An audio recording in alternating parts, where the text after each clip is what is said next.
If you were to ask me what the definition of belief is, I would tell you that it's the art of going for it.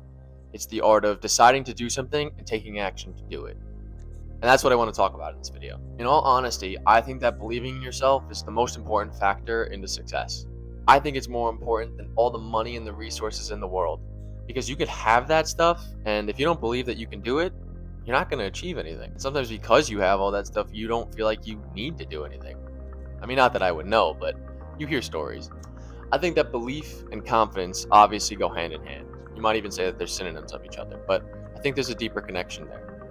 I don't think that any of us are born with either or.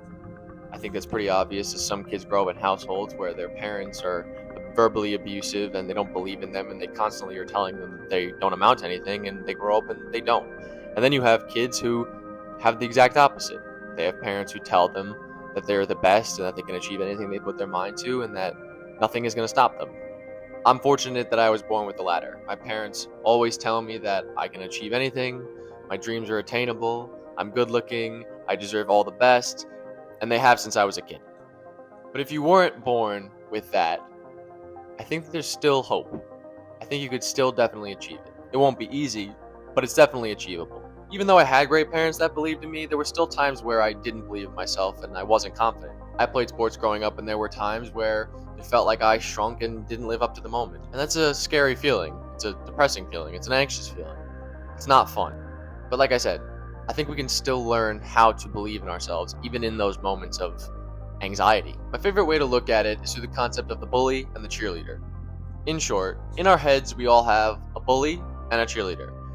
And when the bully is more powerful, the cheerleader doesn't say much because she's afraid that something will happen to her. If she does, she's weak, she's vulnerable, and the bully is powerful and strong.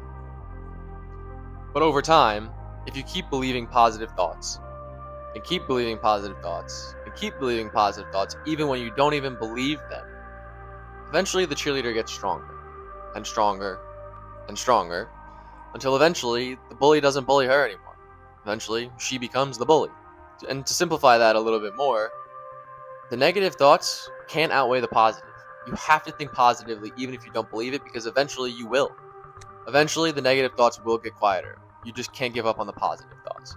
A couple ways that I personally have gotten through these difficult times in my life and how I found confidence when I didn't really have any was 3 ways: exercise, affirmations, and books.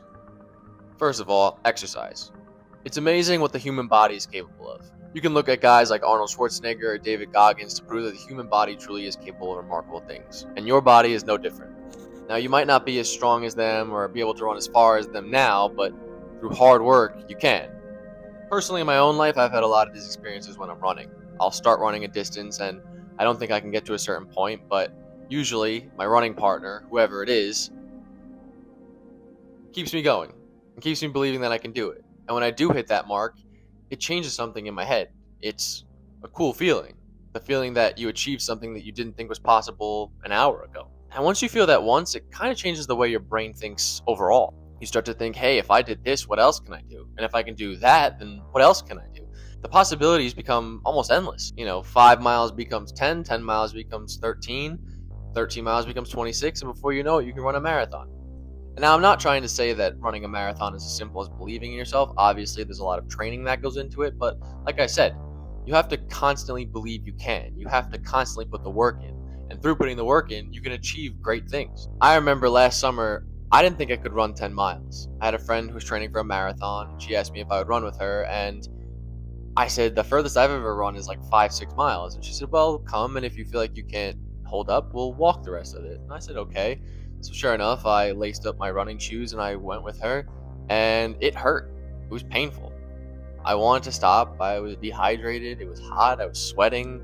My mouth was dry. All I wanted to do was quit. But I just didn't allow myself to. I kept telling myself that I was going to put one foot in front of the other, and I was going to keep going until I succeeded. And eventually I did. And my knees were battered. My feet hurt like hell. But I did it. And it was worth it in my head.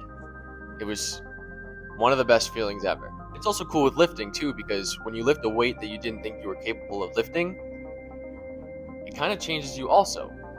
And even when you look at your physique and you see, your arms look bigger than they did a week ago or 2 weeks or a month ago, or your chest looks better, or your abs are more visible, it kind of changes the way you think too. You think, if I can get this toned or if I can get this jacked, how far can I push it? It starts to rewire your brain to think the good things, the positive things. It starts to make you believe in yourself a little bit more. Number 2 is books. Personally, I think one of the best ways to go about this is philosophy. To be honest, I wasn't a huge fan of philosophy in school, but once I started reading what I thought would be interesting, it changed the way that I look. I know it's a very popular school of study, but I keep reading books about Stoicism just because I think that the philosophy applies here too a little bit. Marcus Aurelius once said, "If someone else has achieved something, consider it achievable by you too." And I think that perfectly summarizes what we're talking about in this video. If someone else has done it, what's to stop you from doing the same thing? But philosophy also teaches you a lot of other good lessons. It teaches you to focus on the things you can control. And you can control your thoughts. It's hard, but like I said, with practice, you can. Books also open your mind up to other ideas and other stories that you might not have thought before either. For me, again, reading David Goggins' book Can't Hurt Me really kind of changed the way that I thought about what my body was capable of. When he talks about removing the governor and pushing your body further than you thought possible, it really kind of changed the way I run too, because once I feel tired, I realize, hey, maybe I'm not as tired as I think I am. Maybe that's just the governor telling me I'm tired. If you haven't read that book, I know there's a lot of stigma around David Goggins being one of those Sigma alpha males, but it is a really good book and I definitely recommend it, along with Marcus Aurelius' Meditations. Number 3, affirmations. There's a common trend with what I'm saying, and I think you might have picked up on it by now, but if you haven't, repeating positive things to yourself is definitely one of the keys to believing in yourself more. And that's exactly what affirmations are. Affirmations are statements that you repeat to yourself over and over again, and eventually your subconscious mind lets those thoughts in, and you actually start to believe what you're saying. Eventually, you don't even need to look at a piece of paper or your phone or wherever it is that you have them written down, because they're just memorized in your head, and you just start to repeat them. And I think that's really when they start to work. This also kind of falls into the idea of manifestation. Thoughts become things. If you think you can do something, you're right. If you don't think you can do something, you're also right. Manifestation is one of those things that sounds like it's very spiritual woo-woo, but there's more to it than you might think. It's not just sitting in a circle, thinking something, and meditating on it and crisscross, and eventually it happens. There's a process to it. Believe me, I didn't think any of this was real either, and eventually, with practice, I really start to believe it. And there's one book that I think really does a great job of describing what truly is manifestation and how it really works. And that's Think and Grow Rich by Napoleon Hill. I'm sure you've heard of it. If you haven't, it's one of the best-selling books, I would imagine, self-help wise, of all time. But one of the things that he talks about in the book is the idea of, in order to achieve manifestation, you have to have a burning desire plus faith. And when you're reading it, initially you think, well, all I need to do is really want it and believe that's going to happen and it'll happen. But then he goes a little further into it. And he says, burning desire plus faith isn't enough. You need to have burning desire plus faith plus action. And I think that's the important thing that people forget when they talk about manifestation. I think a lot of people think that manifestation is just you think something and you think it hard enough and eventually it becomes true. And I don't think that's what happens. I think you need to put in the work. I think if you want to build a business, you can't just think that you're going to build a business and the idea is just going to come to you and the investors will show up. I think you have to really want it. You have to believe that's going to happen, and then you have to put your ass to work and actually do it. Belief is one of the most powerful things in the world. The coolest part about manifestation, in my opinion, is that it's a level playing field. You can't buy manifestation. You have to really, truly believe it. A couple of things that I've envisioned that I actually accomplished were running a half marathon. Again, I achieved that 10-mile mark, and once I heard that half a marathon was 13.1, I thought there's no reason I can't do it. So I closed my eyes and I'd visualize myself looking at my watch and seeing that it said 13.1 on it. I'd go it every day and run and run and run. And every day I would visualize it happening. I think it was going to happen. And eventually, one day, in late August, I laced up my shoes, I went outside, and I ran 13.3 miles. I had a burning desire. I believed I could do it. I put in the work, and it happened. I had the same thing happen recently when I was lifting. I wanted to bench press 225 pounds, which is kind of like the lowest threshold for someone to be taken seriously when they're lifting. I was stuck at 185 for the longest time, and I wanted to make a change, and I really wanted it. So what did I do? I went to somebody that I know that is trained for a very long time, and I told him what I wanted, and we started training together. And every day, I just imagined myself lifting 225 pounds, and I worked for it, and I worked for it, and eventually, about 2 weeks ago now, I got into the bench, and I picked up the weight, and it dropped to my chest, and I couldn't lift it up. But that's not the end of the story. So I picked up. So my friend helped me lift up the weight, and he said,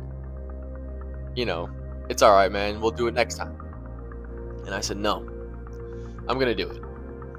So what did I do? I closed my eyes, and I imagined, like I had imagined all those times, all the training, everything I had done. I imagined doing it. Put my head back down on that bench. I picked up the weight, and I put it up for 1 rep. It's not a lot, I know, but I did it. I didn't say how many reps I said I could put it up for. I just said I could bench 225. So I'm considering it a success, and it is a success. But this doesn't have to just apply to physical achievement. This could be a career change. This could be finding a relationship, whatever you want it to be. I really do believe in that formula. Desire plus faith plus action equals results. Even when I make these videos, I really want to do it. I really enjoy doing it. When I do this, it feels like nothing else exists. I feel like I'm just one with the environment. I really love doing it, my desire. I think I can because I feel like I'm well-spoken. I feel like people will resonate with what I'm talking about, and because people need a little more positivity. And I'm putting in the work. I'm making the videos. I'm editing them. I'm putting music in them. I'm doing what I need to do to get the job done. I truly believe that I can be successful doing this and eventually make it a career. With your help, of course. But don't just take my word for it. You can go back in time so far and see so many examples of quotes of people who have said things that resonated with the same idea. Like I said already, Marcus Aurelius. You could see Alexander the Great. Alexander the Great once said, "Nothing is impossible to he who will try." I quoted Henry Ford earlier when I said, "He who believes he can and he who believes he can are both normally right." A lot of the world's most successful people have kind of come to the same conclusion. Self-belief is definitely something that is acquired, something it's earned, something you have to really work for. It's not easy, and I think that's why a lot of people don't truly have 100% belief in themselves, because it's not an easy road. And when things go wrong, self-belief is out the window, and you kind of just start to believe all the old stuff that you kept telling yourself because that's what's coming true. I think a lot of the problem with self-belief today has been the rise of social media and even YouTube. A lot of people want to do something, they want to start creating stuff, but they're beaten down by what other people will think of them. And they think that if they post something, they're just going to get ridiculed. And chances are you will get ridiculed.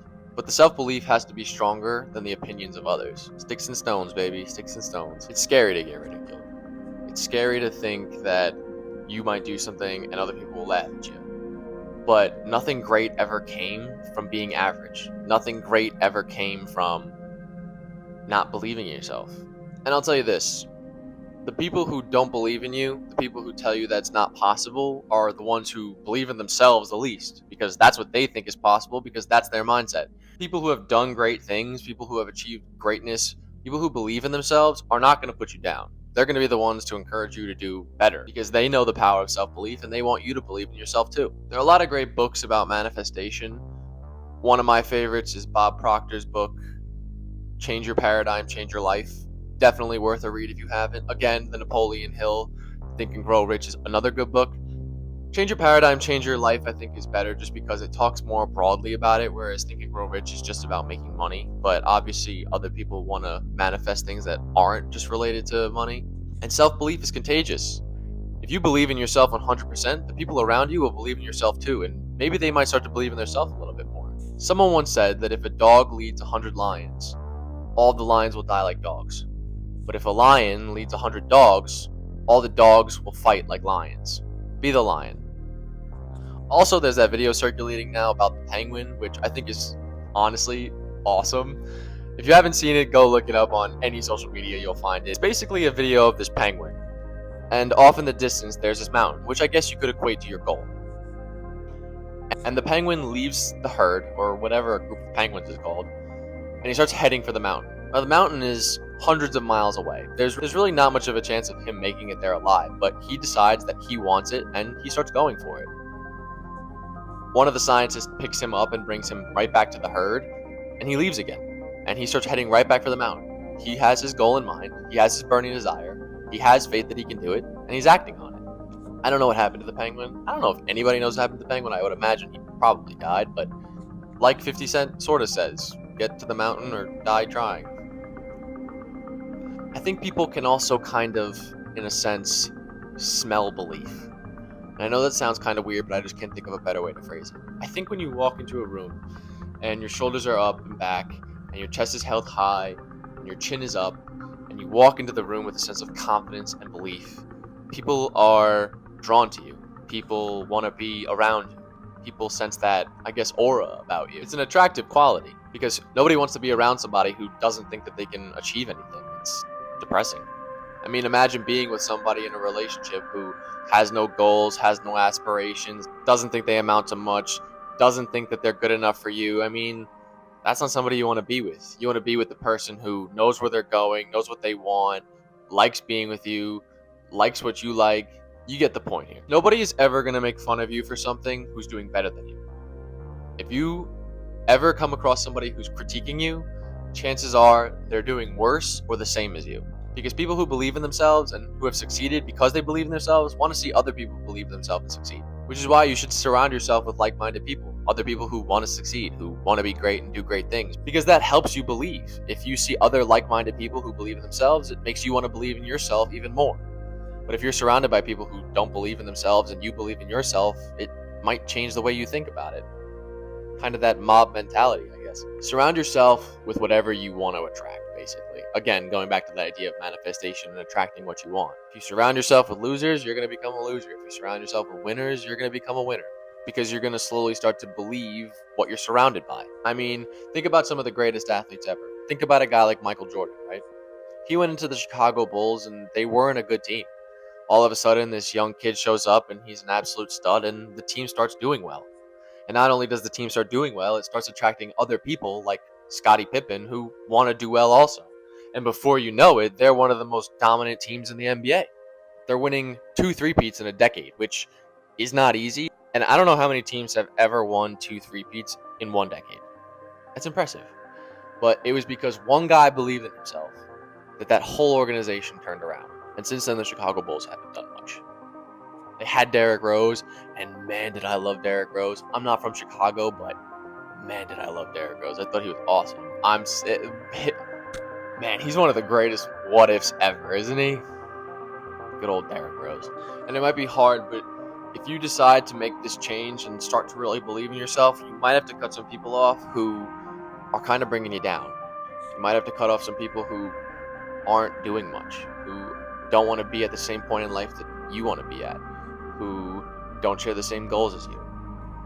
And it's going to suck, but you got to do what you got to do to succeed. Anything great, anything worth having in life takes sacrifice. And that sacrifice might come at the expense of some old friends. Sure, they were fun to hang out with in high school and smoke weed and drink with, but you're on to bigger and better things now. You want to achieve greatness. You want to become a professional athlete. You want to win an Oscar. You want to run for president. Whatever it might be.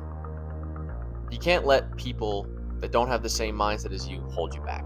In conclusion, I don't think self-belief is optional. I think it's vital. It's absolutely necessary to achieve anything in life. And I've given you the tools now to achieve it.